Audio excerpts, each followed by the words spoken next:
Welcome back to this next video in which we are discussing multiple sclerosis. Okay, so we've now been through the symptoms that an individual with multiple sclerosis can develop.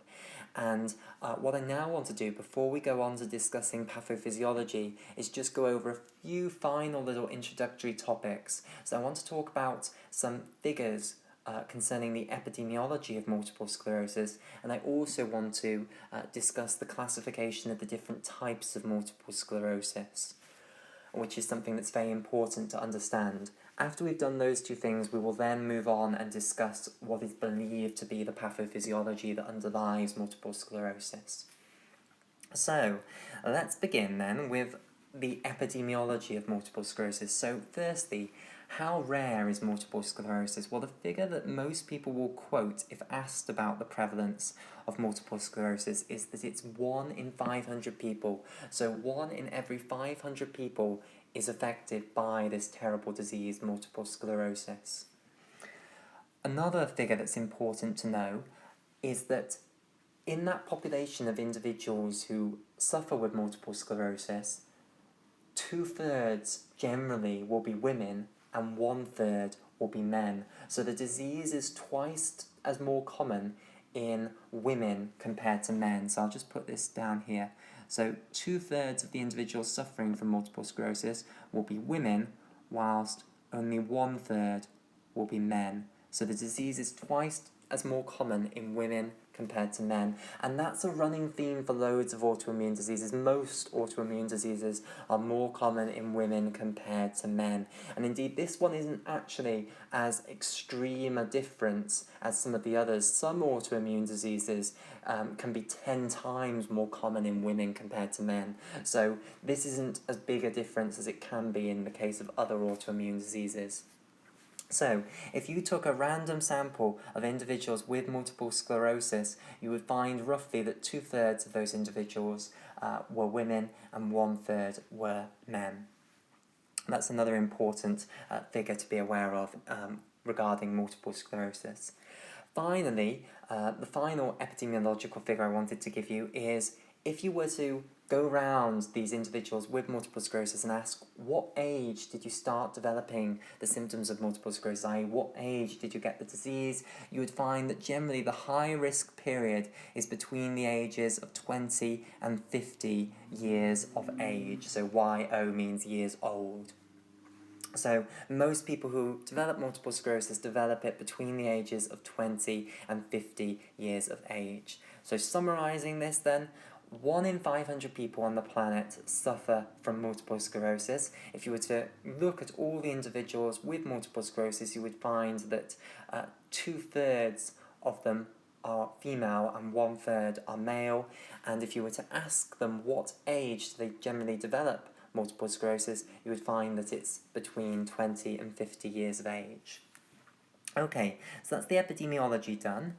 Let's now move on and discuss the classification of the different types of multiple sclerosis. So this is a very important thing to understand. So I'll put this in bright red here. So classification. So we have talked about the fact that in multiple sclerosis you are going to get these white matter lesions forming within the central nervous system. Now, when new white matter lesions form, they often form in clusters, i.e. individuals get episodes of the formation of new white matter lesions. So you will get an episode where white matter lesions form, and often you don't just get one new one forming, you get a cluster of them forming all at once. And then you'll have a period where no new lesions will form, and then you might have another episode where more white matter lesions will form. And this will make more sense once we come on to the pathophysiology, because you'll understand why potentially white matter lesions form in clusters in these episodes. But know for now that white matter lesions, new white matter lesions, they tend to form in clusters, i.e. all at the same time. So you have these episodes, therefore, where new white matter lesions will form. Now, this gives rise to different classifications of multiple sclerosis. So the first thing to say is that if you only have one episode of white matter lesion formation, and then for the rest of your life you never develop white matter lesions ever again. So I might just draw a picture so that I've got something to point at. So I've cleared what we did in the previous two videos, so I'm going to have to redraw my picture of the central nervous system. So I'll just draw this here. So here, of course, is the left cerebral hemisphere viewed from the left-hand side, the pons and the medulla portions of the brainstem, and the spinal cord coming down like so, and then the cerebellum behind. Excellent. And now let's put some multiple sclerosis lesions on here. So in red, these can represent some white matter lesions. So if you only have one episode when white matter lesions are forming, so let's say this individual here, they get one episode and these 6 white matter lesions form in that episode. So over a day maybe these 6 white matter lesions form, and we'll discuss what might be the trigger for these episodes when we come on to pathophysiology. Now, if for the rest of their life then they never have another episode of white matter lesion formation, you do not say that they have multiple sclerosis. Instead, they have something called a clinically isolated syndrome. So let me put this here, and I apologise that I've lost the exact tone of red that I did the title in, but this is reasonably close. So CIS, this stands for clinically isolated syndrome. So clinically isolated syndrome. So I'll say this again. This individual who's going to be diagnosed with having a clinically isolated syndrome, they have one episode where lots of these white matter lesions have formed within their central nervous system. This may give rise to all sorts of the neurological symptoms that we discussed at length in the previous 2 videos. However, if for the rest of their life they never have another episode of white matter lesion formation, they never get any more, they only have a single episode, you do not say they have MS then. Instead you say that they suffered from a clinically isolated syndrome. Now, over the years after this episode of the clinically isolated syndrome, these lesions will gradually heal and they will regain function, and therefore the neurological symptoms that you got from the clinically isolated syndrome will gradually get better, and you may return completely to normal. You had this horrible episode of a clinically isolated syndrome that gave you all sorts of neurological symptoms, but you recovered from it.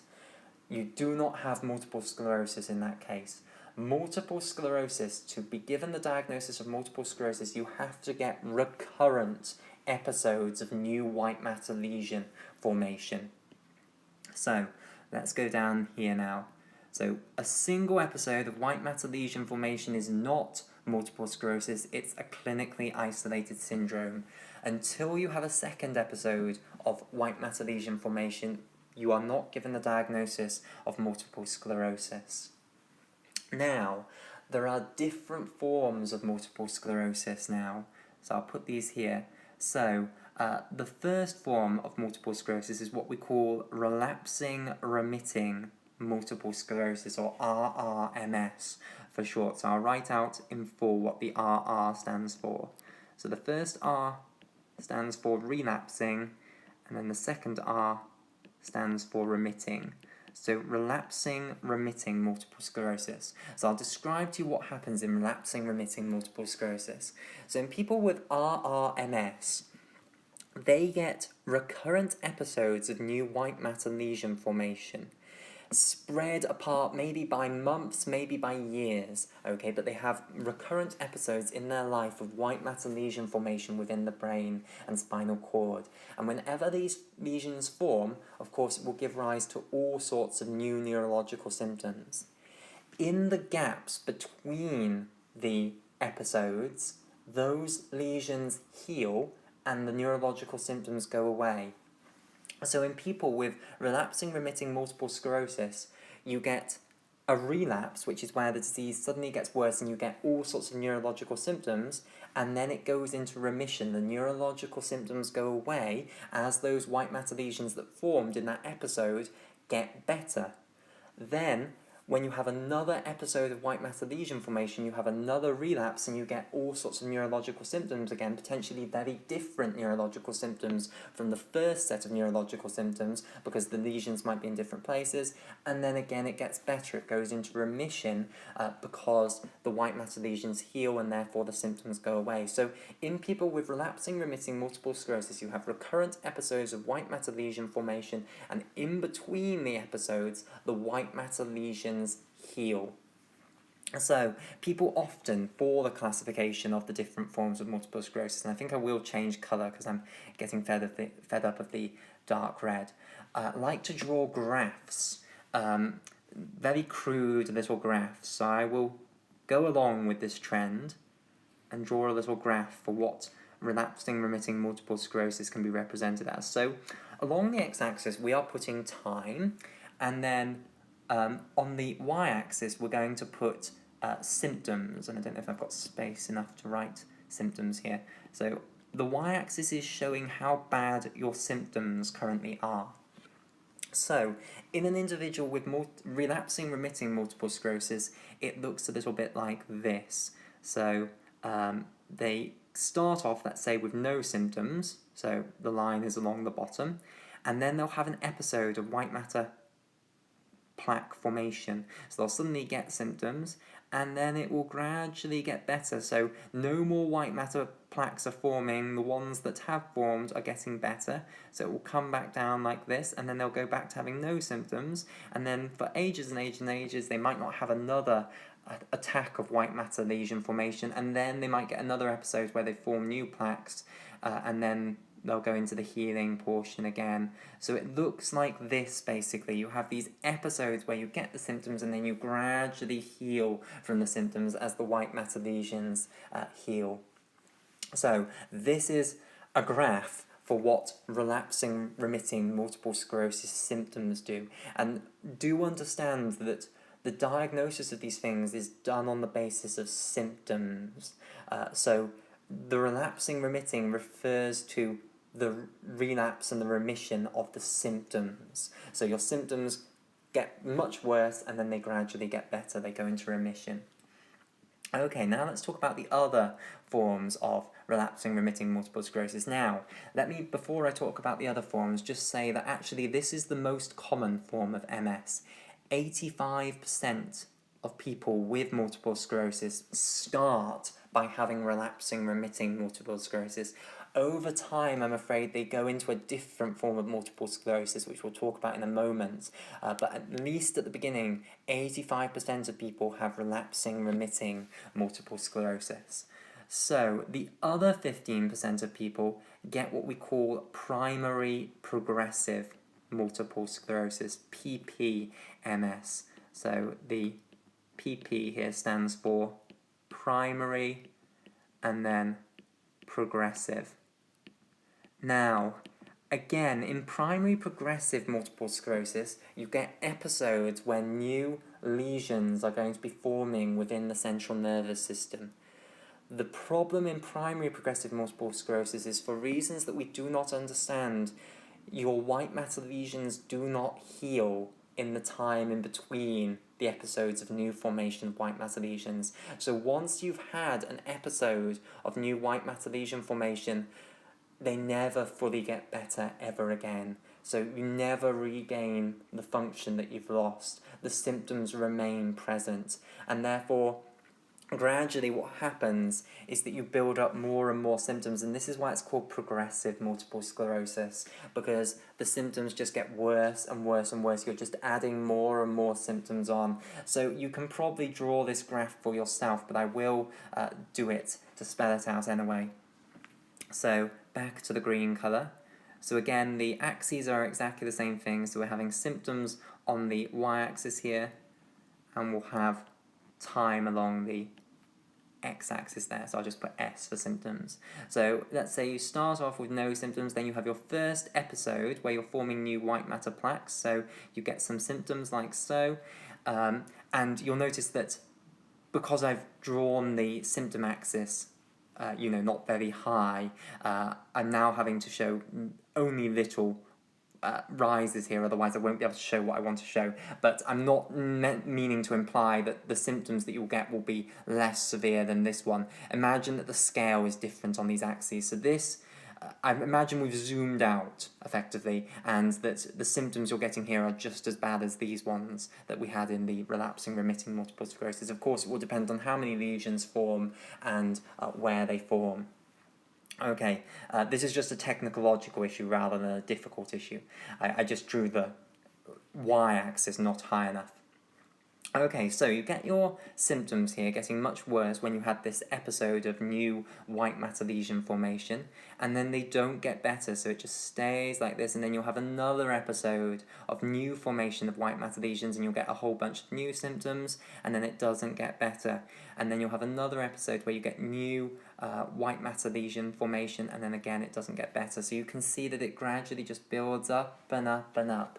The neurological deficits that these individuals have just build up and up and up. So they have a progressive form of multiple sclerosis, progressive neurological deficits.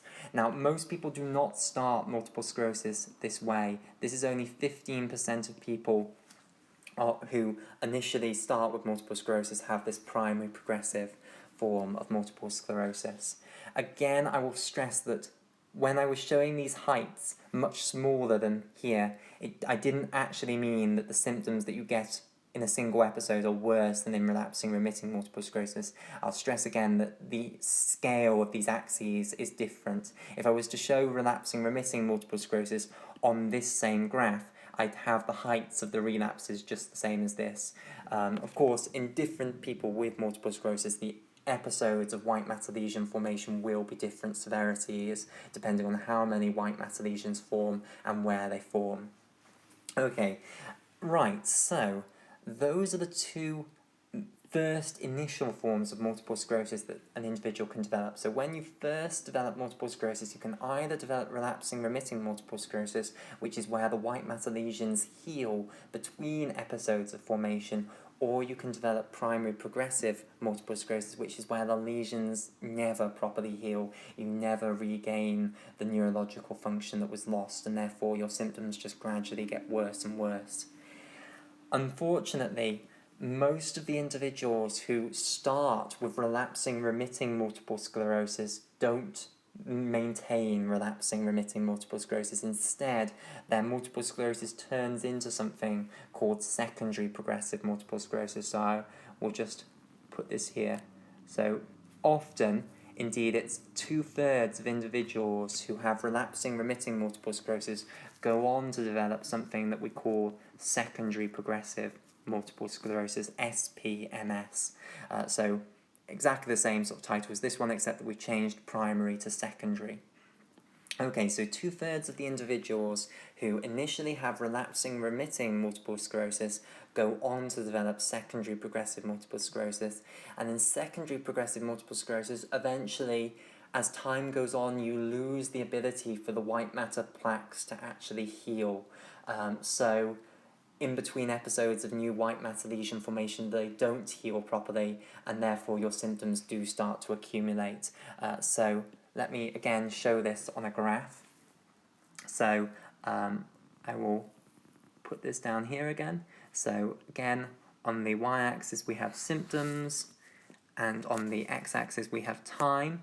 So initially it starts off as relapsing remitting multiple sclerosis. So let's draw this in here. So there's a relapse and a remission. Here's another relapse and a remission. Here's another relapse and a remission. And then over time, you stop healing the same way. So in between each of these episodes of new white matter lesions, the white matter lesions that have been formed the time before are healing, and therefore the symptoms are going away. Now, over time, you lose the ability to heal so well. And what starts to happen is you start not to get better anymore. So here's another formation of new white matter lesions, and maybe you don't quite heal properly. You might heal a little bit. Look, I'm showing it's still going down a little bit, but you don't heal fully anymore. And then maybe you have another episode and you go up, and then you don't heal fully anymore. And then maybe you don't heal at all this next episode, so it turns into a progressive form of multiple sclerosis. So the big message here is that when you're turning from relapsing remitting multiple sclerosis into secondary progressive multiple sclerosis, the white matter lesions are no longer managing to heal as effectively. So initially it'll be like what I've shown here, that they try their best to heal and you do get some relief of symptoms, but it's not full anymore, and therefore you're gradually getting the accumulation of symptoms, and eventually it'll just turn into these flat lines where it doesn't heal at all in between the white matter lesion formation episodes, and therefore you're just getting full accumulation of symptoms. So you've turned into secondary progressive multiple sclerosis. So the symptoms are just going to progress and progress and progress. Okay, so that's the different forms of multiple sclerosis now complete. So let's just summarise what we've seen here. So I've told you that when white matter lesions are going to form, they generally form in episodes, so you don't just get one lesion forming usually, you get lots of lesions all forming at once in different areas of the brain. If you just have one episode of white matter lesion formation, we do not call that multiple sclerosis. Multiple sclerosis has to be recurrent episodes of white matter lesions formation. Instead, you would call it a clinically isolated syndrome, and often people who have clinically isolated syndromes, they get horrible neurological symptoms that will gradually get better over time, and then they never have another one again. If they have another one again, then it's called multiple sclerosis, relapsing remitting multiple sclerosis. So, if you have recurrent episodes of white matter lesion formation, then we call that multiple sclerosis. 85% of people who have multiple sclerosis initially have what we call relapsing remitting multiple sclerosis, which is in between episodes of white matter lesion formation. The white matter lesions do heal to a huge extent and the symptoms will go away. So just like this graph that I have drawn here for you. So in people with relapsing remitting multiple sclerosis, the white matter lesions heal. 15% of the people who initially develop multiple sclerosis have primary progressive multiple sclerosis, which is where their lesions do not manage to heal in between the episodes of white matter lesion formation, and their symptoms just gradually get worse and worse and worse.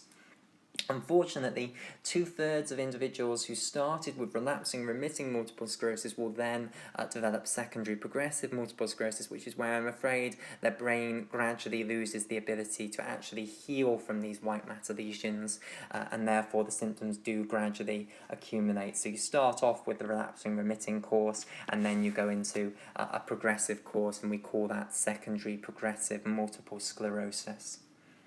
Alright.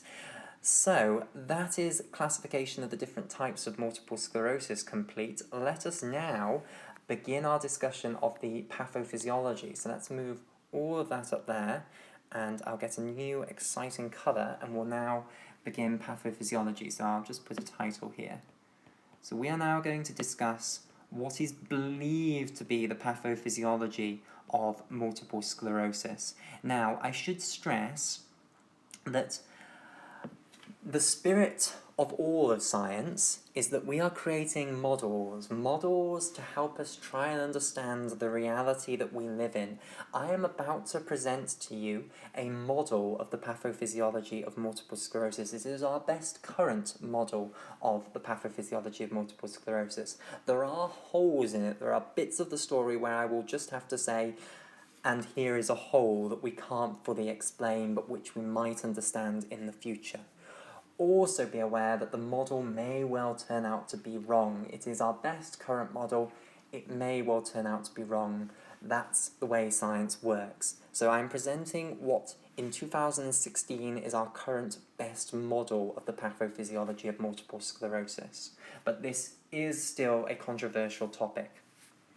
Okay, so the place to begin is to talk about the difference between myelin in the central nervous system and myelin in the peripheral nervous system. But in fact, before that, I need to actually tell you what the autoimmune attack in multiple sclerosis is on in more detail. So we have discussed the fact that multiple sclerosis is an autoimmune attack on the white matter tissue in the central nervous system. I'm now going to give you the more in detailed answer. It's actually an attack on the myelin of the central nervous system. Remember, the myelin is the insulation of axons of neurons. And in both the central nervous system and the peripheral nervous system, axons of lots of neurons are myelinated. Multiple sclerosis is an autoimmune attack specifically on the central nervous system myelin. And the first thing I want to do then is talk about the difference between myelin in the central nervous system compared to myelin in the peripheral nervous system to justify why you can get an autoimmune attack just on the central nervous system myelin. I will also explain then why the optic nerves can be involved in multiple sclerosis. Okay, so another colour, so we'll go back to blue. So myelin is extremely important here. So we are going to talk about myelination of neurons in the peripheral nervous system and myelination of neurons in the central nervous system. So we'll start with the peripheral nervous system actually, because myelination is more complicated in the central nervous system, or at least you have to draw a more complicated picture for the central nervous system compared to the peripheral nervous system. So I firstly want to explain it for the peripheral nervous system. So in the peripheral nervous system, it involves cells called Schwann cells. And these Schwann cells are going to be responsible for the production of the myelin that is going to surround an axon of a neuron. So I want to draw you a picture of how myelin works. So let's say that this circle here represents a cross-section of an axon of a neuron. So just to make sure everyone understands what I'm doing, I'll just draw my picture of a neuron back again here. So this is the classical picture of a neuron. Here's its cell body, here's its nucleus, and here is the axon, and these are dendrites. So what I've done here is I've just cut across the axon, and we're now having a look at the inside of the axon. I've taken a cross-section through the axon. This is the axoplasm, or the cytoplasm inside the axon, and this is the axon cell membrane. So it's a very thin extension of the cell going on and on down here, and we've taken a cut section through it. I now want to show you how the myelin is actually formed that surrounds the axon. So, it's going to be formed in the peripheral nervous system from these Schwann cells, and the Schwann cell is involved in myelinating a single axon, and it only will myelinate a little bit of the axon. So if you've got a very long axon, loads of Schwann cells are going to be needed to myelinate the entire axon. So let's say we're going to look at a Schwann cell that's going to myelinate this little section of the axon, and there'll be another Schwann cell that will myelinate this next little section.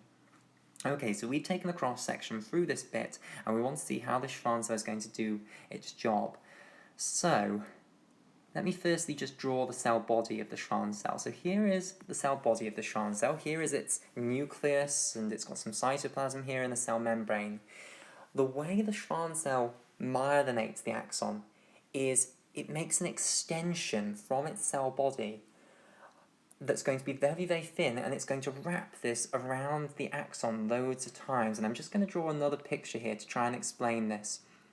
So let's imagine we're looking from the top, okay? And we're looking down at our Schwann cell. What we might see is something that looks a little bit like this. So here is the cell body view from the top, and it's going to have this extension like so. And this is not what it's going to actually look like, but this is to explain how this is going to work. So this is very, very important to understand.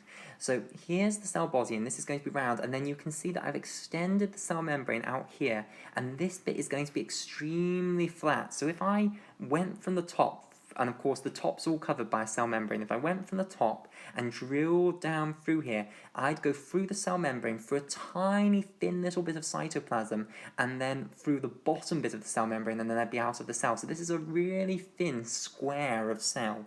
And what it's going to do is effectively we are going to put the axon in the middle of this, and then you're going to roll this thing up to surround the axon by layers and layers of cell membrane with a tiny little bit of cytoplasm in between them. And this is how you insulate the axon. This is what myelin truly is. It's cell membrane wrapped around the axon over and over again, and this has come from the Schwann cells. You've effectively, if you like, taken a rolling pin and flattened out this bit of the cell, and you're now wrapping it around this little axon. So, going to my picture from the side here, this is what it's going to kind of look like. So I'll start over here. So here is a tiny bit that's wrapped around like so, and then it's just going to go round and round in a great big snail-like fashion, like this, until I decide that that's enough.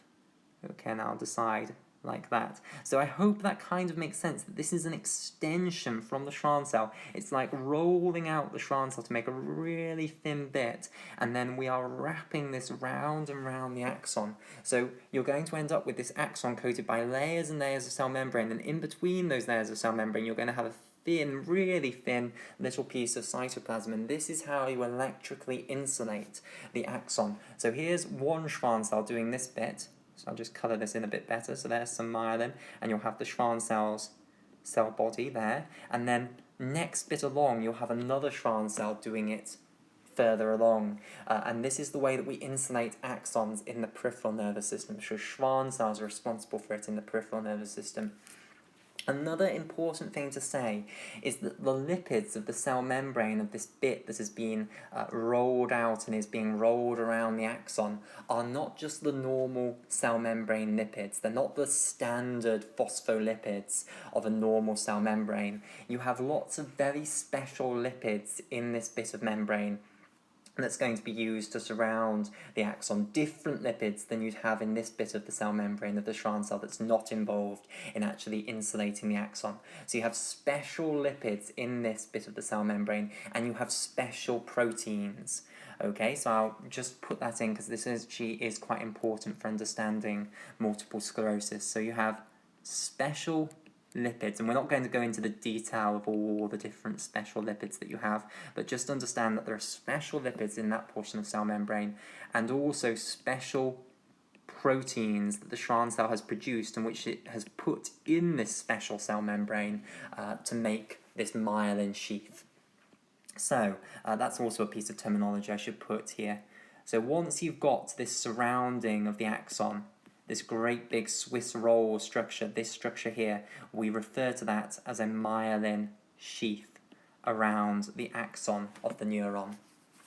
Okay, right. So that's the way that myelination occurs in the peripheral nervous system, and loads of the neurons of the peripheral nervous system will be myelinated by Schwann cells in this way. Now let's go on to the central nervous system. So in the central nervous system, the reason I wanted to do the peripheral nervous system first is that it's exactly the same in the central nervous system. It's just the cells do more than one neuron, which makes the picture more complicated. They also have a much bigger, more complicated name. So, the cells in the central nervous system that do myelination are called oligodendrocytes. And it's exactly the same principle as what's happened with the Schwann cells, except that each oligodendrocyte is going to now myelinate multiple axons. So let me draw a picture of an oligodendrocyte. We'll do it in red here. So again, let's start off with its cell body here. So here's its nucleus. And off the cell body, it's going to have multiple processes coming. So I'll draw 4 of these in our picture. Okay, so here's our oligodendrocyte. It's got multiple processes coming off, and from each of these processes, what you should imagine is a structure exactly like this. In fact, I might even draw this. So off this process, you're going to have a great big flattened portion. So imagine you've taken a rolling pin, flattened it out like this. You have this great big structure coming off there. Off this one, you'll have the same thing, like so, and I'll just complete up the picture now, so I'll do it for all 4 of them. There's another great big flattened portion of cell membrane and a little bit of cytoplasm. So again, just to make sure everyone's got this, if I was to come down from the top of this, I drill through a layer of cell membrane, I drill through a tiny little thin bit of cytoplasm, I drill out the other side for another layer of cell membrane, and then I'd be out. So it's a very, very thin part of the cell. Okay, and again, these portions will have special lipids and special proteins making up this cell membrane. And now, what are we going to do? Well, we're going to put axons in the middle of these, and these axons will be different neurons. So here is neuron 1's axon, and this little stretch of that axon is going to be coated by this process coming off the oligodendrocyte. Here is another axon of a different neuron, so this is not necessarily the same neuron as this one, that's now also going to be myelinated by this oligodendrocyte, and you get the idea. There'll be an axon here, an axon here. So a single oligodendrocyte can myelinate loads of different axons of different neurons. And again, these axons, they'll be myelinated again further along, potentially by a different oligodendrocyte. So the axons are still going to be myelinated along most of their length, but by different oligodendrocytes.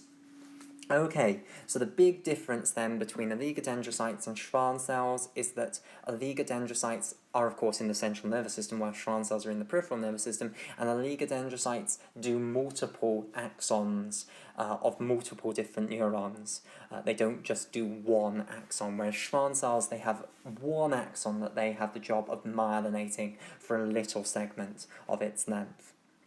Okay, the other important thing to understand, and this is really important to understand multiple sclerosis, is that the special lipids and proteins that make up these portions that are going to be the myelin are slightly different in the peripheral nervous system compared to the central nervous system. In particular, the one that's very, very important to understand for multiple sclerosis is the proteins are different. So the lipids are very similar, actually. The special lipids in the myelin of the peripheral nervous system and the special lipids in the myelin of the central nervous system, they're very similar. Whereas the proteins that you put in the membrane in the peripheral nervous system versus the proteins that are in the membrane in the central nervous system are different. Now, in multiple sclerosis, we believe that you are getting an autoimmune attack directed against one of the proteins of the myelin of the central nervous system that is not present in the myelin of the peripheral nervous system, hence why only myelin in the central nervous system is going to be attacked. Hence why you only get white matter lesions forming in the central nervous system. So because that's the crux of everything, I'll say it again.